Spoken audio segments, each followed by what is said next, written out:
it's Tegu Girl here. Today I thought I would kind of make a video and talk about enclosure temperatures.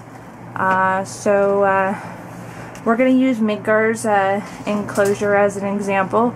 As you can see here, we have his basking area and his basking lights.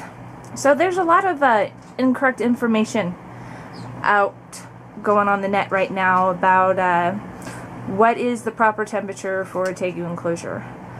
Well, let's get to some of the incorrect temperatures. An incorrect temperature for a Tegu enclosure is 95 to 110 degrees, and that is a surface basking temperature, and that is too cold. You want a higher basking surface temperature for your Tegu. This will help him become more active.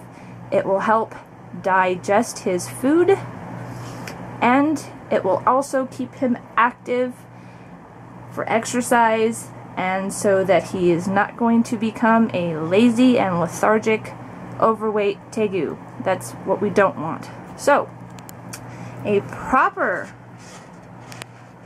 temperature for a Tegu enclosure. Now we are talking about surface basking temperature, which is the temperature that comes off your basking surface, such as your basking rocks. Now, to measure those, only way is by using a temp gun. Now,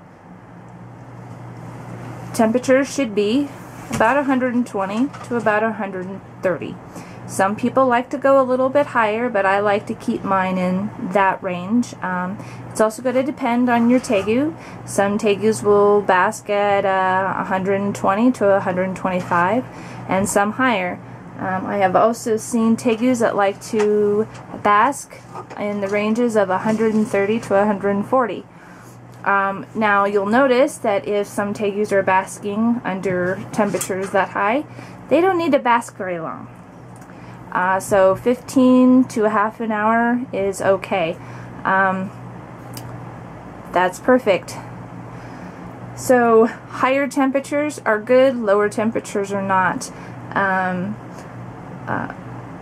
Underheated Tegus are going to be lethargic, cold, and won't have an appetite, and can also cause impaction. The higher the temperature, the better it's going to be and healthier for your Tegu. Now, cooler side, about 75 to 80 degrees. You don't want anything, no heat in your enclosure for at night, as long as the temperatures don't drop below 60 degrees. So, to measure your basking surface temperature, you have your temp gun. You just point and shoot, and you get your readings. Air temperatures are probably going to be ranging in between 85 to 90 degrees for your air temperature. So there's a lot of bad information out there. Let's spread this around a little bit. Midgar likes his higher basking temperatures. He basks at between 122 to 128. He doesn't like anything lower or higher. Before, when there was a lot of incorrect information out there, he didn't have the higher basking temperatures, so he wasn't as active, and he just didn't seem like a real healthy Tegu. But now with higher temperatures, he is very active. He eats great, he poops regularly, and he's doing great. So we'll sit here and kind of talk about humidity levels too.